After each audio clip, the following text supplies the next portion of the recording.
Bismillahirrahmanirrahim. Alhamdulillahi rabbil alamin. Wa bihi nasta'in ala umuri dunya waddin. Wa sallallahu wasallam ala sayyidina Muhammadin khatamin nabiyyin wa ala alihi wa ashabihi ajma'in wa man tabi'ahum bi ihsanin ila yaumiddin. Subhanaka la ilma lana illa ma 'allamtana innaka antal alimul hakim. Allahumma rzuqna fahman nabiyyin wa hifdhal mursalin wa ilhamal malaikatil muqarrabin. Allahumma faqihna fid din wa 'allimna ta'wil wahdina siratakal mustaqim. Rabbi shrah li sadri wa yassir li amri wahlul 'uqdatam min lisani yafqahu qawli. Amin. Amma ba'du. Assalamu alaikum warahmatullahi wabarakatuh. Alhamdulillah, syukur pada Allah Subhanahu wa taala pada malam ini dengan taufik Allah Subhanahu wa taala kita dapat bersama-sama di dalam masjid ini meneruskan siri pengajian kita syarah kepada kitab Jauharut Tauhid, iaitu kitab Risalatul Fikriyah, terjemahan oleh Al-Fadhil Ustaz Dr. Aqli Ahmad Hafizahullah, yang mana kitab ini menerangkan dan mensyarahkan bagi matan Jauharut Tauhid karangan Imam Abu Ishaq Ibrahim Al-Laqani rahimahullah ta'ala. Jadi kita sambung muka surat 14. Dan setelah kita membincangkan perkara melibatkan ahli fatrah. Ahli fatrah sebenarnya kita sebutkan mereka yang hidup sebelum utusan Nabi Muhammad sallallahu alaihi wasallam. Sebelum sampai kepada mereka risalah Islam dan tauhid.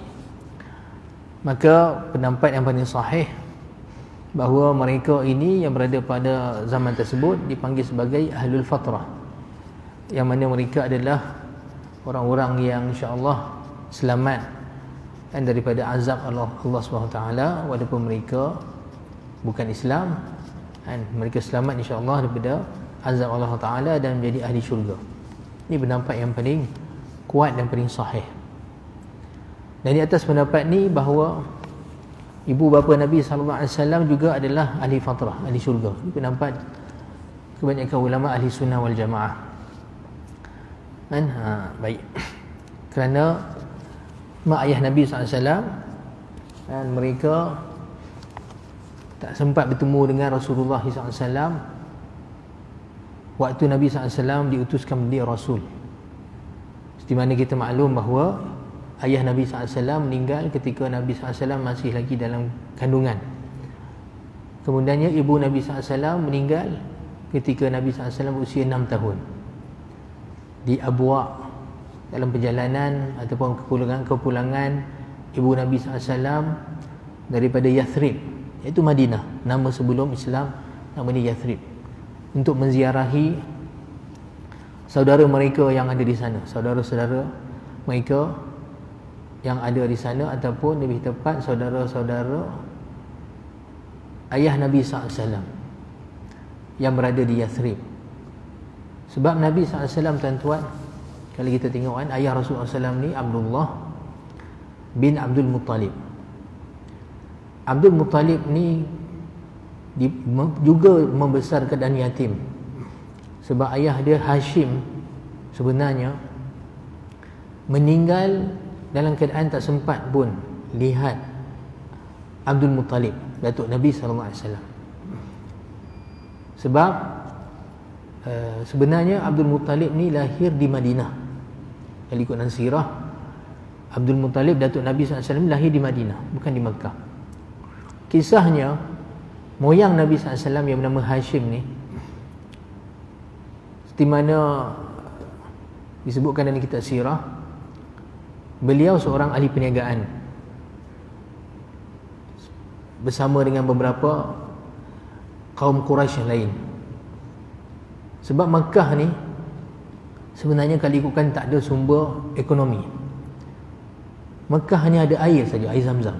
Mekah ni kalau ikutkan tak ada apa, mereka air Zam-Zam saja. Tapi mereka antara cara mereka survive ataupun mereka generate income mereka lah di sana ataupun untuk meneruskan kehidupan, antaranya dengan jalan perniagaan. Yang mana mereka terutamanya moyang Nabi SAW Hashim ni akan pergi ke Syam. Syam maksud dia Syria, Jordan, Palestin, semua kawasan ni dipanggil Syam. Pergi ke Syam untuk berniaga. Dan Syam pada zaman tersebut di bawah jajahan Rom. Rom kaum Yunani kan, Rom empire dia besar zaman tersebut. Termasuklah kawasan Syam. Belah Iraq dan Iran sampai dekat Afghanistan, ni semua empire Farsi. Pun salah satu daripada empire kuasa besar zaman tersebut. Ada 3 kan kuasa besar pada zaman tersebut, Rom, Farsi dan Habsyah. Habsyah menguasai Afrika. Jadi Datuk Nabi SAW atau moyang Nabi SAW Hashim niaga pergi ke Syam, terutamanya pada musim panas. Sebab pada musim panas keadaan Syam ni dia tak terlalu panas dan sesuai untuk perjalanan ke sana. Jadi dia berniaga, beli barang, trading lah kan, beli barang apa semua, dan kemudiannya balik ke Mekah selepas beberapa bulan. Dan pada musim sejuk pula mereka akan bawa sebahagian daripada barang-barang yang mereka beli ataupun dapati daripada Syam tersebut, barang-barang kebanyakan produk Rom lah. Apa barang-barang yang ada pada Rom mereka bawa untuk diniagakan di Yaman pula. Secara khususnya di Sana'a, ibu negara Yaman hari ini. Sana'a pula negara ada production. Sebab Sana'a tu sendiri daripada kalimah Sana'ah, maksud dia production, pengeluaran. Kan, pengeluaran barangan. Sana'ah. Kalau tuan-tuan belajar bahasa Arab, kilang dipanggil masna'. Daripada perkataan tersebut, Sana'a ini. Sana'a tempat dikeluarkan banyak. Kemudiannya dari sudut geografi pula, Sana'a ni dia menjadi tempat pelabuhan. Di sana ada pelabuhan Aden. Sampai hari inilah Aden kan, di mana pedagang-pedagang daripada India pula datang daripada India dan berlabuh di Aden. Di sana mereka jual barang juga. Dan India ada beberapa production yang terkenal pada zaman tersebut. Selain daripada rempah kari yang kita biasa belajar dalam sejarah, mereka pengeluar pedang yang terbaik. Pedang-pedang perang zaman tu yang paling kualiti, senjata paling kualiti dipanggil Muhannad. Muhannad berkaitan Hindi. Hindi maksud India. Nampak no? Pedang Muhannad terkenal. Sampai mereka ada syair-syair memuji pedang Muhannad ni. Jadi perjalanan perniagaan ni kita lihat pada musim sejuk ke Yaman, musim panas ke Syam. 2 perjalanan ni yang dipanggil sebagai Ilafu Quraisy. Ilaf al-Quraisy. Ilafu Quraisy. Yang Allah Ta'ala sebutkan dalam Quran dan surah Quraisy. Li ilafi Quraisyin ilafihim rihlata syita'i was-saif. Dan bagi perjalanan Ilaf Quraisy ni, perjalanan mereka perjalanan musim sejuk dan musim panas. Syita musim sejuk, as-saif musim panas. Nampak? Jadi salah satu hari moyang Nabi SAW Hashim, yang mana nama sebenarnya Amru. Hashim ni sebenarnya gelaran dia, tapi terkenal dengan gelaran tersebut Hashim. Hashim maksudnya orang yang memecah-mecahkan, maksud dia orang yang memecah-mecahkan sesuatu. Dipanggil Hashim sebab dia selalu pecahkan roti. Ini roti dulu dia buat besar kan. Kita dah beli roti memang dah siap slice kan. Zaman dulu roti tu buat besar. Jadi cara nak jamu dulu dia koyak-koyakkan. Koyak lepas tu masak apa ni, kambing dengan kuah, dia akan siram dekat atas roti tersebut. Jadi macam roti banjir lah kita. Lebih kurang macam roti banjir kan. Lalu roti zaman dulu, roti yang dimasak kemudian diletak kuah daging ni dipanggil sarid. Sarid ni makanan yang kira mewah lah zaman tersebut, sarid. Jadi dikatakan Hashim ni dipanggil Hashim sebab dia pecah-pecahkan roti untuk jamu orang makan terlalu banyak. Terkenal sampai digelar gelaran tersebut kerana pemurahnya ni. Malah ada riwayat sampai peringkat pemurahnya Hashim ni, sampai dia kadang-kadang sembelih beberapa ekor kambing untuk jamu serigala atas gunung. Punyalah pemurahnya dia. Sifat Hashim. Jadi Hashim ni satu hari dia nak perjalanan perniagaan ke Syam. Antara Mekah ke Syam ni akan singgah di Madinah, Yathrib. Yathrib ni zaman dulu daripada zaman dulu lagi lah, terkenal di sana ada ladang-ladang kurma. Dan subhanallah, sebahagian besar ladang kurma ni diusahakan oleh orang-orang Yahudi. Dan tokek-tokek kurma ni banyak Yahudi. Kadang-kadang kita pun terfikir, macam mana Yahudi boleh duduk kat Yathrib, sedangkan Yathrib ni daripada dulu terkenal juga dengan tempat wabak penyakit.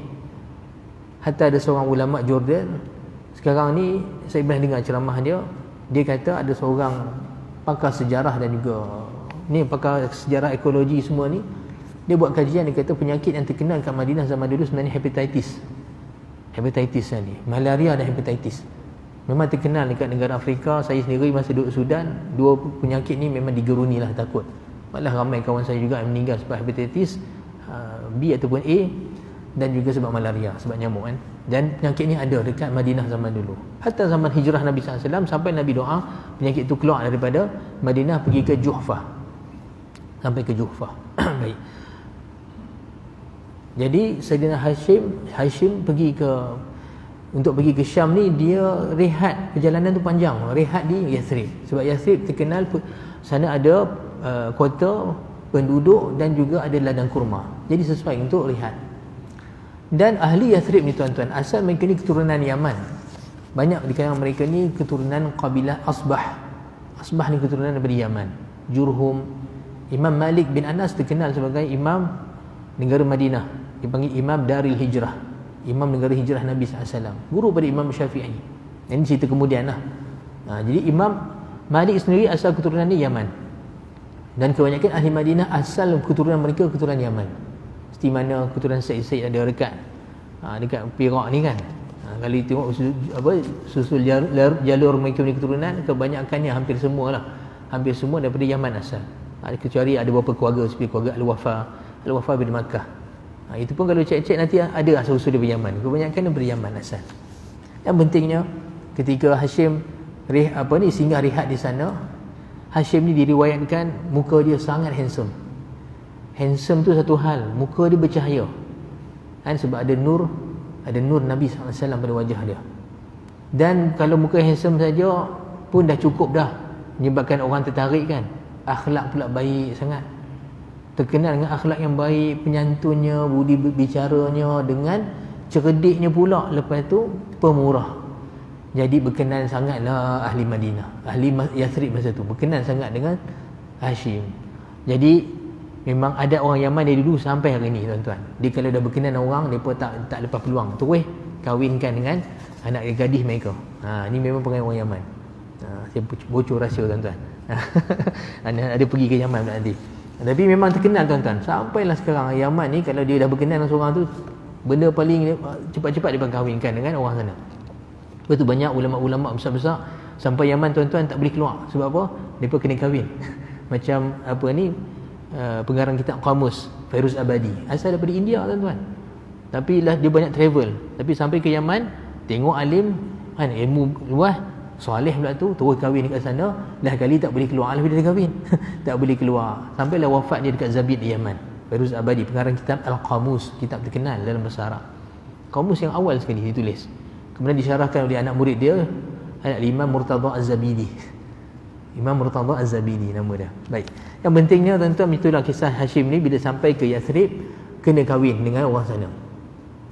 Tapi dia memang berazam nak sambungkan perniagaan dia kan, terus perniagaan dia dekat Syam. Dari hari sana kahwin, dia pun tinggal. Kata tak apa, aku nak pergi Syam dulu berniaga. Tapi sampai-sampai kat Gaza, Palestin, dia wafat, meninggal dekat Gaza. Rupanya isteri yang dikahwin dekat Madinah ni, dekat Yathrib, masa tu tak nama Madinah lagi. Madinah ni dinamakan selepas hijrah Nabi SAW. Ni kisah moyang Nabi SAW. Jadi bila sampai ketika sampai di Gaza, meninggal Hashim. Rupanya isteri yang dikahwin tu mengandung dan lahirkan anak. Dan dinamakan anak tersebut sebagai Syaibah. Dan dipanggil sebagai Syaibatul Hamdi. Syaibatul Hamdi. Syaibah maksud dia asal dia apa? Uban.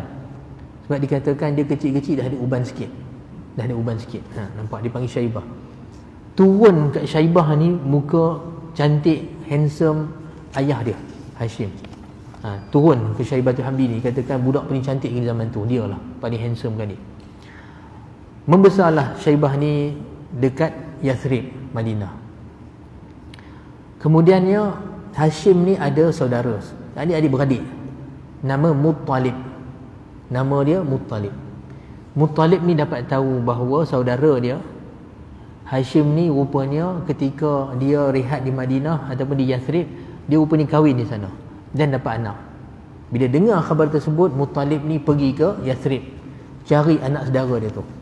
Cari anak saudara tu untuk pastikan kebajikan dia macam anak ni sendirilah kan.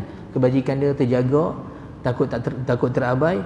Jumpa akhirnya budak ni, nama Syaibatul Hamdi ni.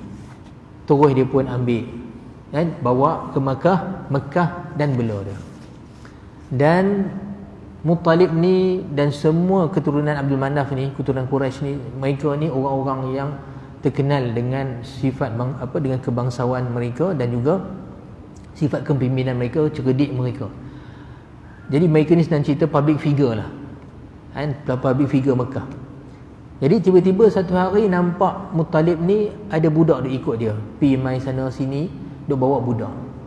Sebagai public figure, orang tertanya lah, dia kata, tu siapa yang budak duk ikut 2-3 hari ni duk ikut Muttalib tu? Dia pun tak tahu, hamba dia ikut. Nak kata anak, tapi kita tak tahu dia ada anak, tak ada anak ni, budak tu bukan anak dia. Jadilah kali orang duk viral, dia tu adalah hamba Muttalib. Akhirnya lekat nama Abdul Muttalib. Abdul Muttalib, hamba Muttalib. Itulah datuk Nabi SAW. Ni faham tak? Baik, tu kisahnya. Jadi membesarlah datuk Nabi Abdul Muttalib ni di rumah pakcik dia sebenarnya, Muttalib. Kemudian dia, kisah yang panjang, dia ada anak lah sekali. Kisah anak dia Abdullah yang nak disembelih oleh dia sebab nazar.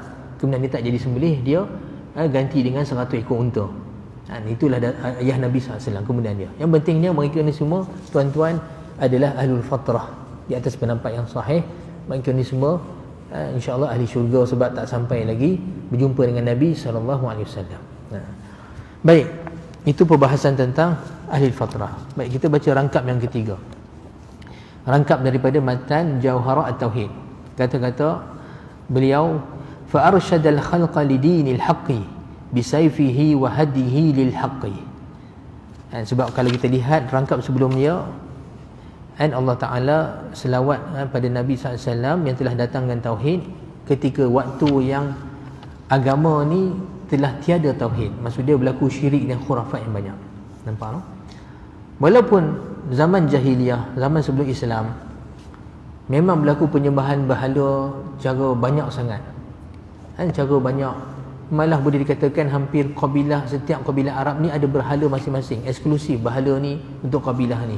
Kabilah Taif, bangsa Taif ada berhala dia sendiri yang mereka akan buat upacara ritual mereka pada berhala masing-masing. Seperti mana disebutkan dalam kisah, tak ingat ada hadis ni dalam Sahih Bukhari, di mana Marwan bin Hakam datang jumpa Sayyidatina Aisyah radhiyallahu anha, baca ayat Quran dalam surah Al-Baqarah. Firman Allah SWT, inna safa wal marwata min sya'airillah faman hajja aw i'tamara fala junaha alaihi ay yatawafa bihima. Maksud dia, sesungguhnya Bukit Safa dan Bukit Marwah tu daripada syiar-syiar Allah.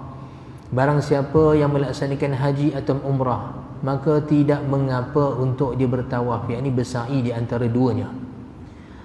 Jadi Marwan bin Hakam ni jumpa Sayyidatina Aisyah, kata, maksud dia kalau ikutkan ayat ini kita faham, kita faham sa'i itu tak wajib. Ni Marwan bin Hakam tanya pada Sayyidatina Aisyah. Maksud dia kata kalau kita baca ayat ni sa'i tak wajib. Sebab Allah Ta'ala kata siapa buat haji atau buat umrah maka tak mengapa, tidak mengapa untuk dia sa'i antara Safa dengan Marwah. Tak mengapa, maksud apa kita faham? Maksudnya kalau tak buat pun tak apalah. Jadi bila dengar tu Sayyidatina Aisyah, dia kata, bi sama qulta, buruk sekali apa benda yang kamu faham, apa kamu kata. Dia kata, kalau seperti mana yang kamu dakwa, nescaya ayat dia akan jadi macam ni.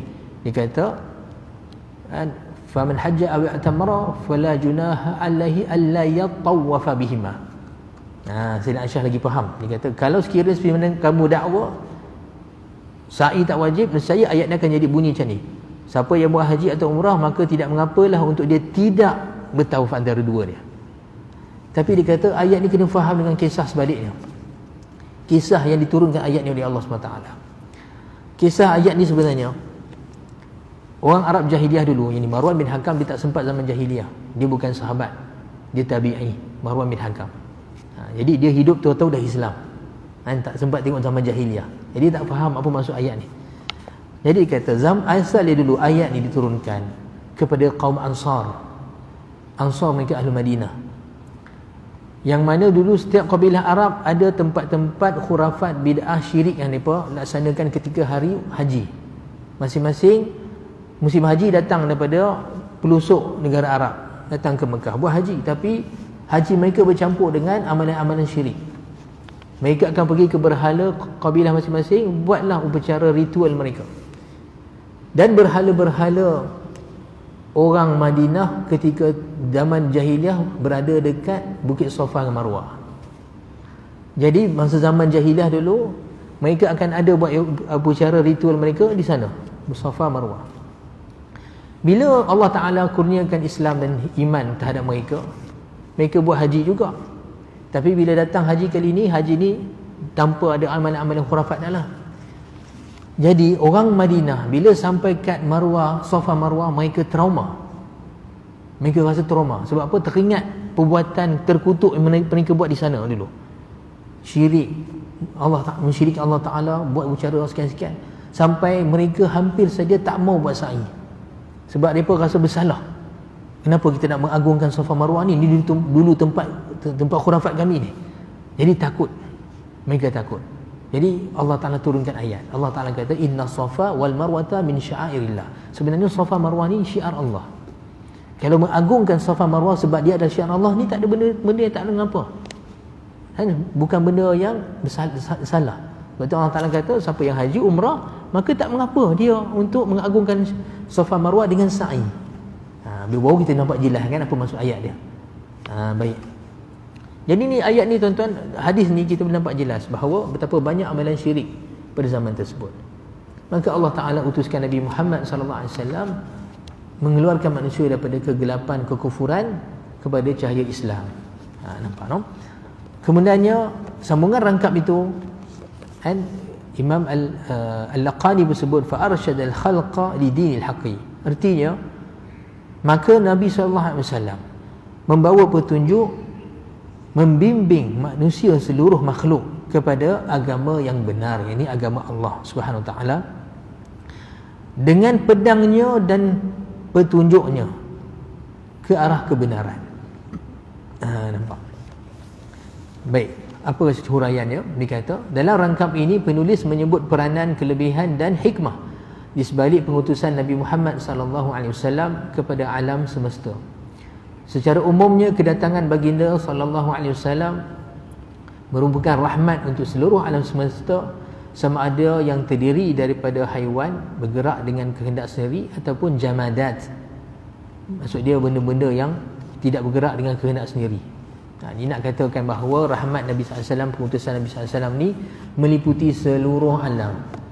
Bukan rahmat keputusan Nabi SAW ni hanya rahmatnya manusia saja yang tumpang.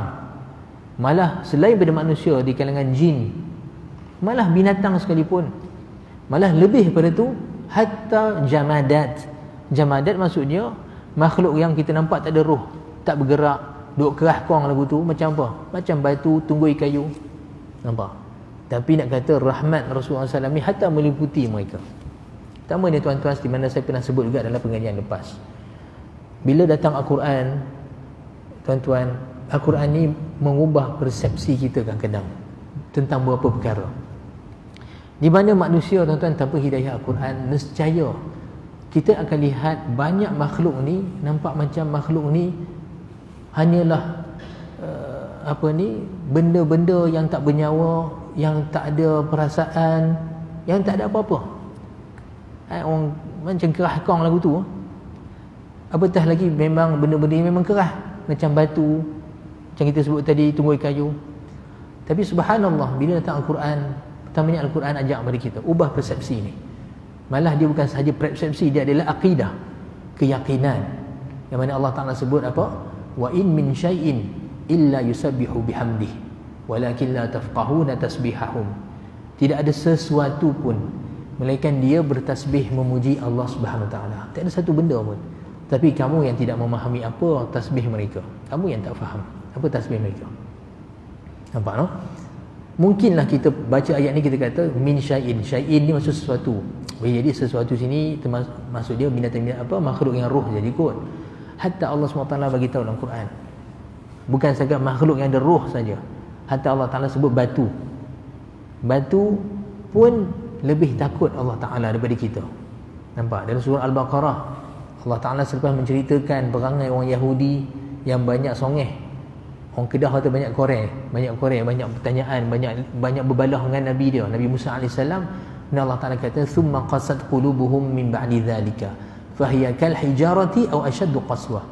Kemudian disebabkan banyak songeh perangai mereka ni orang Yahudi ni pada Nabi mereka Nabi Musa AS, hati mereka menjadi keras seperti batu, malah lebih keras lagi pada batu. Nampak? Kemudian Allah Ta'ala cerita tentang batu, tuan-tuan. Ini yang kita kata tadi, ubah persepsi tadi ataupun sebenarnya menjadikan satu keyakinan untuk kita. Batu yang kita tengok keras ni, Allah Ta'ala cerita tentang batu. Apa dia? Allah Ta'ala kata wa inna minal hijarati lama yatafajjaru minhul anhar. Batu yang keras tu, tetapi ada di kalangan batu yang terpancar daripadanya sungai-sungai. Wa inna minha lama yashaqqaqu fayakhruju minhul ma. Dan ada batuan-batuan ni yang terpecah maka terpancar daripada dia air-air.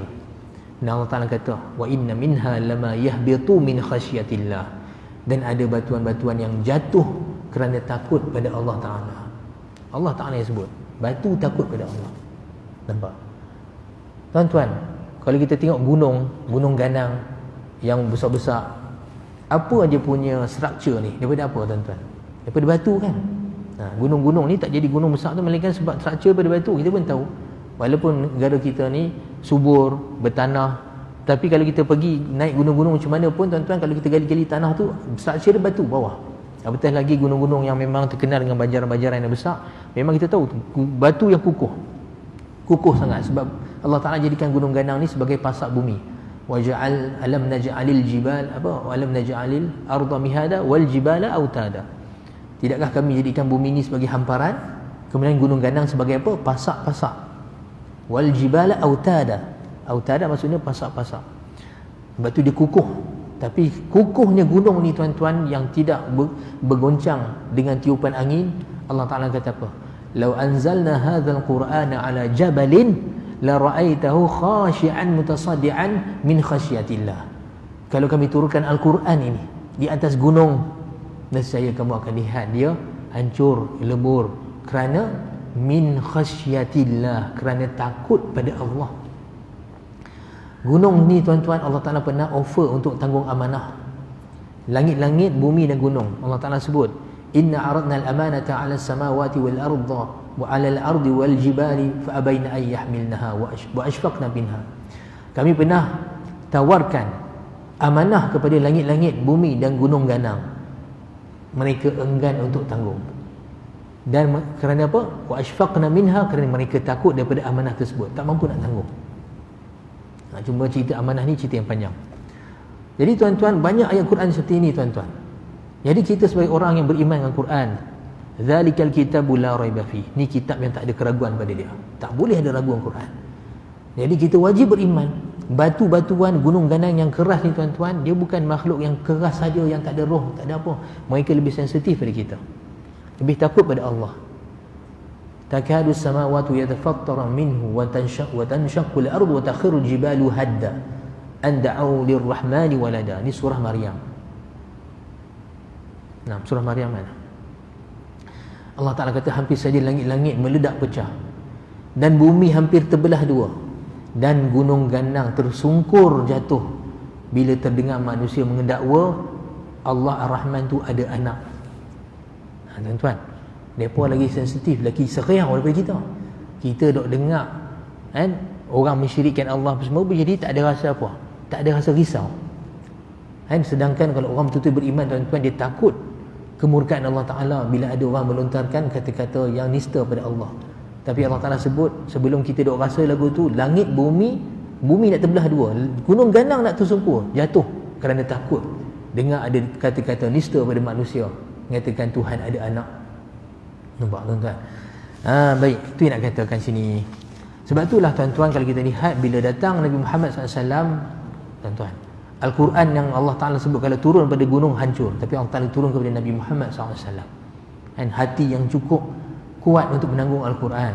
Walaupun Nabi kadang-kadang, seperti mana Sayyidatina Aisyah cerita, Nabi sakit kerana menanggung wahyu yang berat. Sakit Nabi SAW. Tapi sebab tu tuan-tuan, kita akan jumpa hadis-hadis yang ajaib, hadis sahih, seperti mana diriwayatkan oleh Imam Al-Bukhari. Nabi SAW sebut, inni la'alamu hajaran bi Makkah kana yusallimu alayya wa dhalika qabla an ub'ath. Aku kenal batu, dulu dia pernah bagi salam pada aku di Makkah. Batu bagi salam kat Nabi SAW. Dan Nabi kata apa? Dan perkara tersebut sebelum aku diutuskan. Tuan-tuan, Sayyidina Abu Bakar Siddiq, Sayyidina Abdul Rahman bin Auf, kawan Nabi SAW dari kecil. Dan Sayyidina yang ni ramai sahabat-sahabat Nabi yang dari kecil kenal. Tapi kenal sebagai apa? Sebagai Muhammad. Sampailah datang hidayah Islam, mereka baru tahu rupanya ini adalah utusan Allah. Muhammad yang kami kenal dari kecil ni adalah Rasulullah. Tapi tuan-tuan, batu kenal sebelum mereka kenal lagi. Batu bagi salam kat Nabi sebab apa?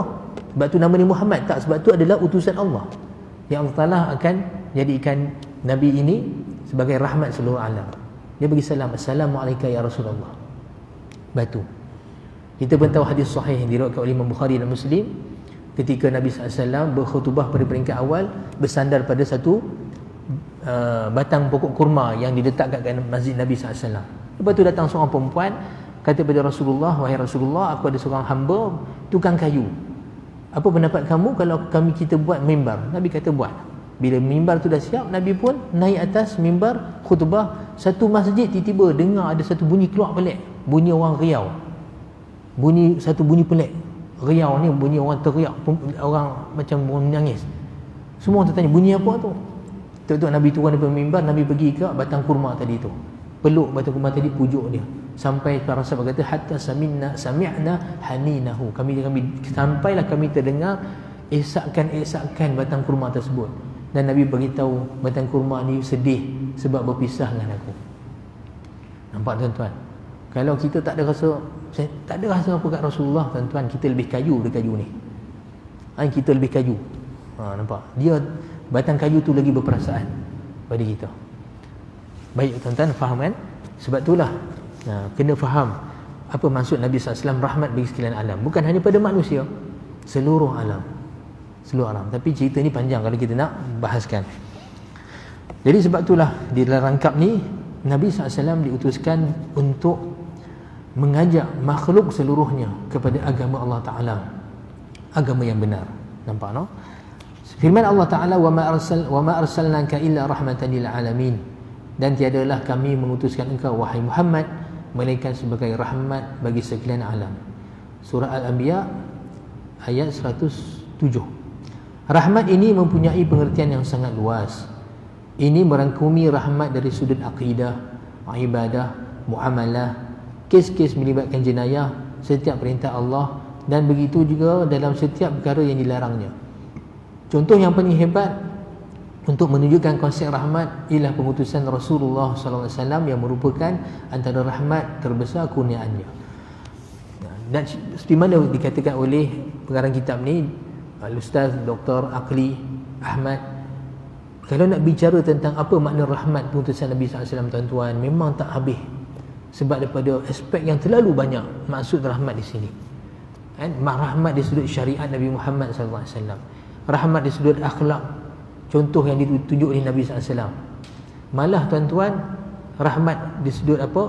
Kemuncak iman yang kita nampak pada Nabi SAW, yang mana benih iman yang Nabi SAW tanam ni tuan-tuan, yang bermula daripada para sahabat hingga hari ini tuan-tuan, kita boleh nampak pokok dia yang cantik, yang menyebarkan dahan-dahan dia jadi harmoni dan jadi indah sangat alam dengan sebab Islam.